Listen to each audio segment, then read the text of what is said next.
Boa noite, meus queridos irmãos e irmãs. Estamos felizes em darmos início a mais um Evangelho no Lar, programa elaborado e apresentado pelos estudantes dos cursos online do Lar Ismael.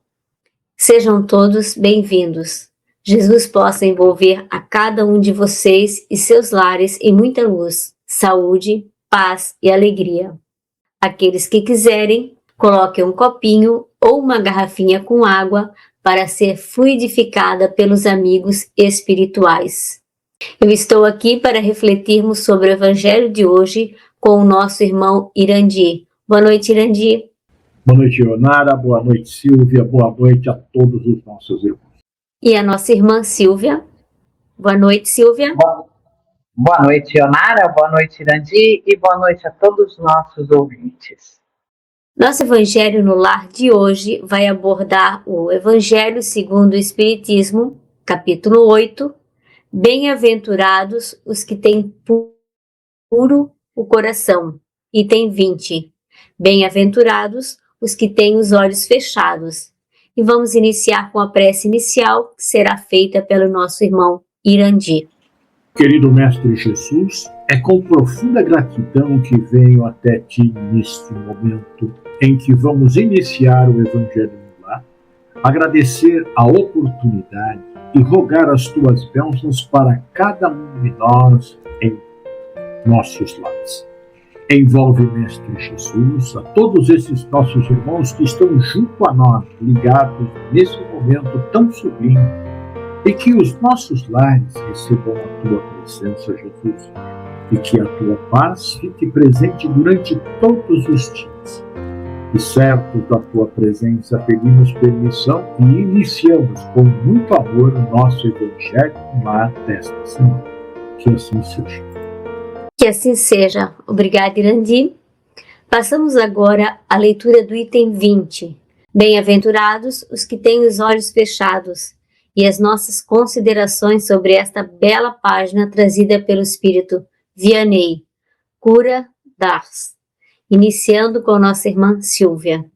Bom, antes de iniciar, eu vou comentar um pouco sobre o que é bem-aventurados os que têm os olhos fechados. Essa frase, embora soe como um versículo bíblico, na verdade, tem a sua origem e explicação principal na doutrina espírita, sendo mais precisa no Evangelho segundo o Espiritismo de Allan Kardec. O significado central gira em torno da ideia de que a privação da visão física pode ser uma oportunidade para o fortalecimento da visão espiritual. É importante notar que a frase funciona como uma metáfora sobre o desapego. Ela não exalta a cegueira em si, mas sim a capacidade de não se deixar escravizar pelas aparências, por tentações, vaidades e ilusões.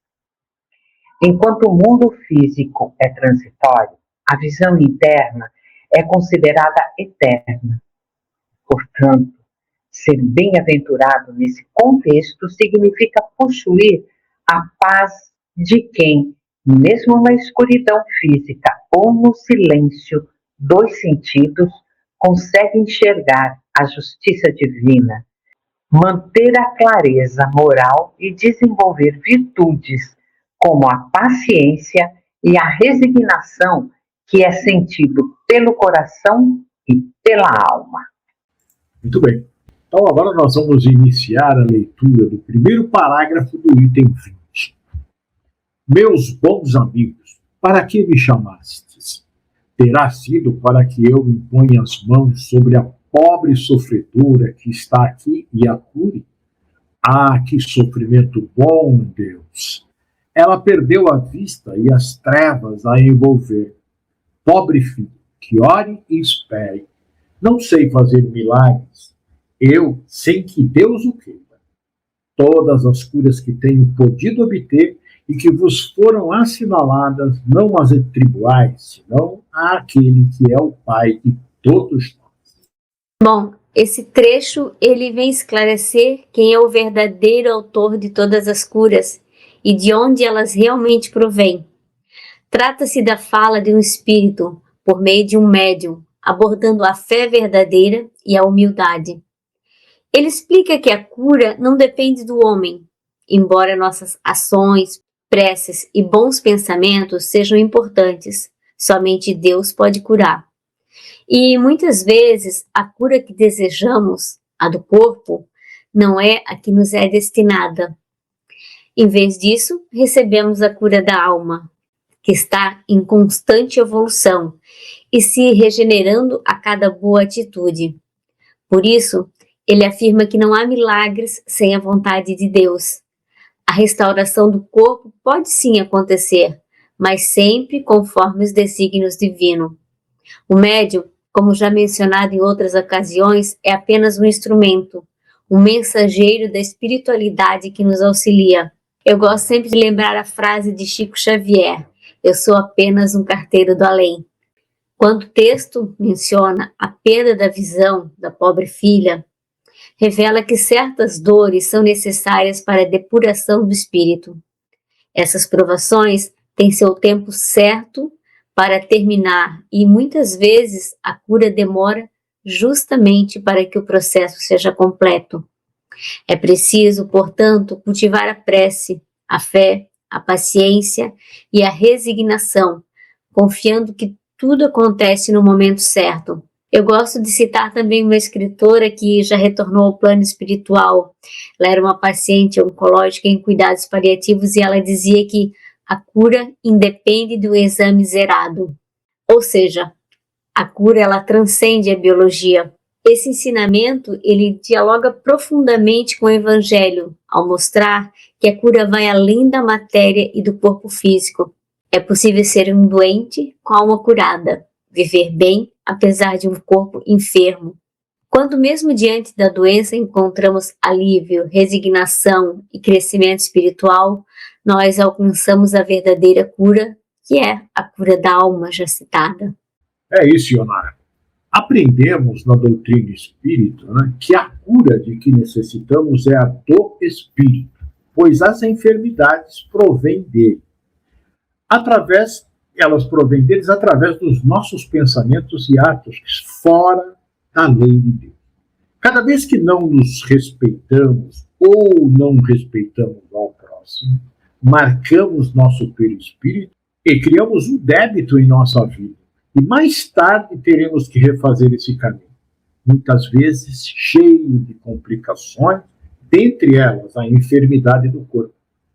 Então precisamos nos evangelizarmos para termos uma vida saudável em todos os sentidos. Como diz o texto, procurai primeiramente a cura da alma, pois o corpo será curado. Mente sã, corpo sã. Na terceira carta de João, no capítulo 1, versículo 2, ele diz assim: amado, desejo que te vá bem em todas as coisas e que tenhas saúde, assim como bem vai a tua alma. A principal recomendação de Paulo sobre a saúde é tratar o corpo como templo do Espírito. Lá em primeira carta aos Coríntios, no capítulo 6, versículos 19 e 20, ele diz: cuidando da saúde física e mental como forma de glorificar a Deus e viver com propósito. Veja que ele enfatiza a moderação, o autocuidado e a consagração do corpo, sugerindo que o descuido físico equivale a desprezar o tempo divino. Olha que maravilha essa colocação de Paulo. Seguindo com a leitura de mais um parágrafo. Nas vossas aflições, volvei sempre para o céu o olhar e dizei do fundo do coração: meu Pai, cura-me, mas faze que minha alma enferma se cure antes que o meu corpo, que a minha carne seja castigada, se necessário, para que minha alma se eleve ao teu seio, com a brancura que possuía quando a criaste. Esse trecho nos ensina que a nossa maior prioridade não deve ser o bem-estar do corpo, mas sim a pureza do espírito. Ele sugere que, nos momentos de dor ou doença, devemos conversar com Deus com total honestidade, pedindo o alívio físico, mas colocando a saúde da alma em primeiro lugar. A ideia central é que o corpo é apenas uma veste passageira e que às vezes o sofrimento físico atua como um remédio amargo que limpa o espírito de orgulho, egoísmo ou erros do passado. Sendo assim, a oração propõe uma aceitação profunda. Se a dor for necessária para que a alma se torne mais pura e digna de retornar ao plano espiritual, que essa dor cumpra o seu papel de lapidar o nosso interior. Vamos imaginar um atleta que sofre uma lesão grave e precisa passar por uma cirurgia dolorosa e meses de fisioterapia cansativa. O castigo da carne, nesse caso, é o tratamento difícil e as restrições físicas que ele enfrenta. Embora ele queira muito parar de sentir dor e voltar a correr, ele entende que aquele processo doloroso é o único caminho para que seu corpo se recupere corretamente e ele se torne um profissional mais resiliente e disciplinado. Da mesma forma, o texto sugere que as aflições da vida são como essa fisioterapia da alma. Elas podem ser difíceis de suportar no momento, mas servem para nos devolver a brancura e a clareza espiritual que precisamos. Sua fala é muito verdadeira, Silvia, porque nossas dores devem sim servir para transformar algo em nós. Na hora do sofrimento, muitas vezes pensamos que não haverá solução, que a dor é o fim, que tudo acabou. No entanto, quando percebemos tudo que se transformou dentro de nós ao atravessarmos essa tempestade, entendemos que não poderíamos ter passado por ela em vão. Diante das dificuldades, sentimos uma urgência maior de demonstrar amor e sermos verdadeiros. Acredito que é nesse momento que nos revelamos com mais autenticidade. Existe um propósito no sofrimento, tocar profundamente aquele que muitas vezes vivia apenas na superficialidade da vida, apenas no raso. Por isso, Deus não nega auxílio. Ele vê em seus filhos a pureza de um coração entristecido. Contudo, como sempre lembramos, somente Ele conhece o tempo certo de todas as coisas. E aquele que, mesmo diante da cegueira, consegue enxergar a luz divina que emana dos céus, jamais se perderá. Bom, esse outro parágrafo diz: após essa prece, meus amigos, que o bom Deus ouvirá sempre, dadas vos serão a força e a coragem e, quiçá, também a cura, em recompensa da vossa abnegação.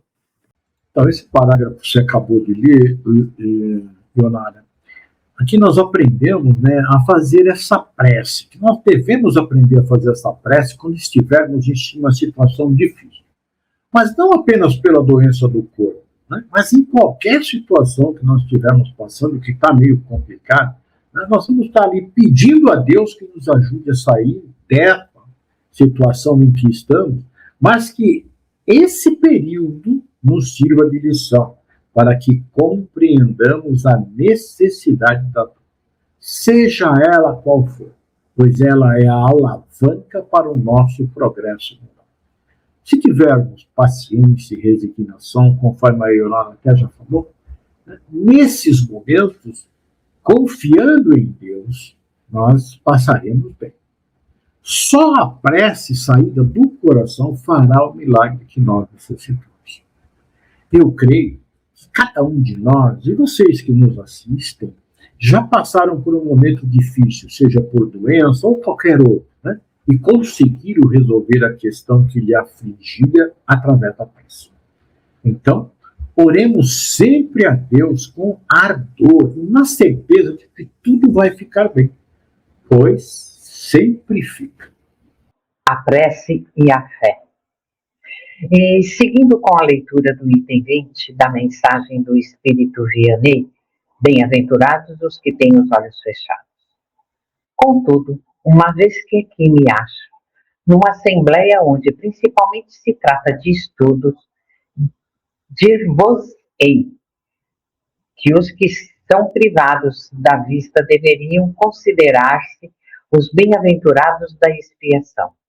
Lembrai-vos de que o Cristo disse convir que arrancasseis o vosso olho se fosse mau, e que mais valeria lançá-lo ao fogo do que deixar se tornasse causa da vossa condenação. Então, Silvia, Ionária e nossos queridos irmãos, muitas vezes nós lemos o Evangelho e ficamos pensando, quando colocaremos em prática, isso que nós estamos lendo em nossa vida? Porque retirar o olho, se ele for motivo de escândalo, quando? Eu vou precisar fazer isso? E nós não percebemos que tudo que Jesus falou precisa ser pensado, raciocinado, pois são recomendações do que acontece com todos nós. Eis aqui um exemplo trazido pelo Espírito Vianney. O nosso olho pode ser motivo de escândalo para o nosso espírito, mas isso nós vamos ver em seguida, como é que ele pode ser motivo de escândalo. O importante é prestarmos atenção quanto à aplicação das orientações que Jesus nos deu e para ir colocando em nosso dia a dia. Isso é muito importante nós prestarmos atenção. E nós agora, com a continuidade, nós vamos ver quando é que o nosso olho é motivo de escândalo. Vamos prestar atenção nisso. Então, continuando a leitura, temos as seguintes orientações. Quantos há no mundo que um dia, nas trevas, maldirão o terem visto a luz? Sim, como são felizes os que, por expiação, vêm a ser atingidos na vista. Os olhos não lhes serão causa de escândalo e de queda. Podem viver inteiramente da vida das almas. Podem ver mais do que vós que tendes límpida a visão. Quando Deus me permite descerrar as pálpebras a alguns desses pobres sofredores e lhes restituir a luz, digo a mim mesmo, alma querida, por que não conhecesses todas as delícias do Espírito que vive de contemplação e de amor? Não pedirias, então, que se te concedesse ver imagens menos puras e menos suaves do que as que te é dado entrever na tua cegueira? Bem-aventurados o cego que quer viver com Deus. Mais ditoso do que vós, que aqui estáis. Ele sente a felicidade, toca, vê as almas e pode alçar-se com elas às esferas espirituais que nem mesmo os predestinados da terra logram divisar. Abertos os olhos, estão sempre prontos a causar a falência da alma. Fechados, estão prontos sempre, ao contrário, a fazê-la subir para Deus. Então, esse trecho defende que a cegueira física pode ser, na verdade, uma grande vantagem para o crescimento do espírito. Como eu disse na explicação do tema, pois os olhos materiais muitas vezes funcionam como janelas para distrações que nos afastam do que realmente importa.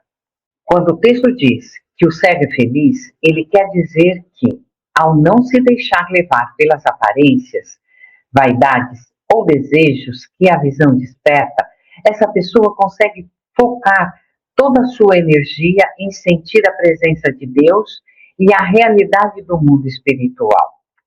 É como se, ao apagar a luz do lado de fora, a luz de dentro brilhasse com muito mais força, permitindo que a alma perceba coisas que quem enxerga normalmente está ocupado demais para notar. Para entender melhor, imagine uma pessoa que vai a uma apresentação musical em um teatro lindamente decorado. Quem enxerga pode acabar se distraindo com a cor das cortinas, a roupa das outras pessoas ou o brilho do lustre, perdendo detalhes sutis da melodia e a beleza da apresentação.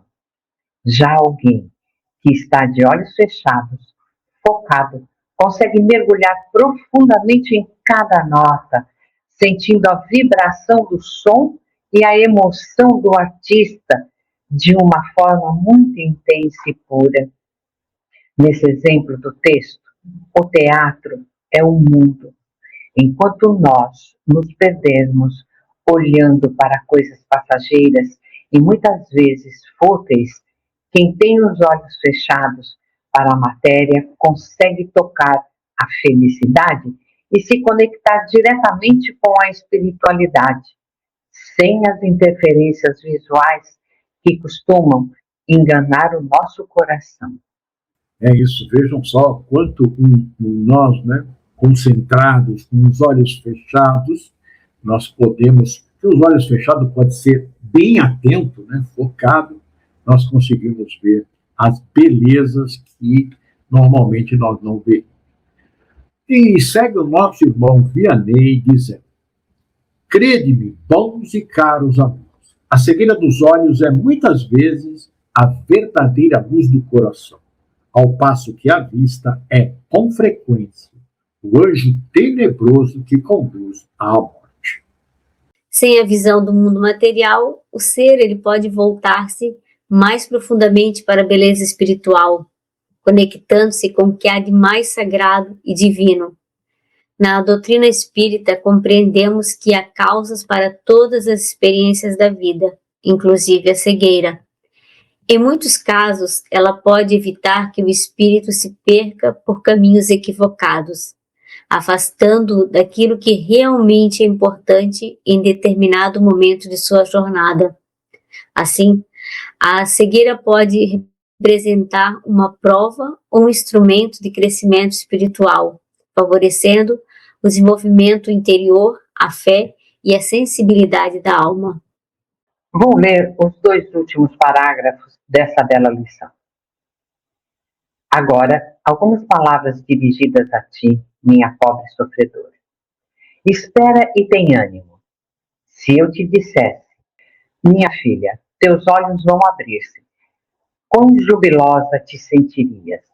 Mas, quem sabe, se esse júbilo não ocasionaria a tua perda. Confia no bom Deus, que fez a aventura e permite a tristeza. Farei tudo o que me for consentido a teu favor. Mas, a teu turno, ora, e ainda mais, pensa em tudo quanto acabo de te dizer. Antes que me vá, recebei todos vós que aqui vos achais reunidos a minha bênção. Vianney, Cura d'Ars, Paris, 1863. Então, Silvia e Ionari, meus queridos irmãos, nesses 2 últimos parágrafos, o espírito Vianney vem dizer à mulher cega que foi trazida a uma reunião espírita para, quem sabe, ser curada da cegueira. A orientação que essa senhora recebe é a orientação que serve para todos nós. Se conhecêssemos a nossa vida passada, iríamos compreender os motivos de nossas dificuldades nesta vida. E com certeza agradeceríamos a Deus pelo que estamos passando.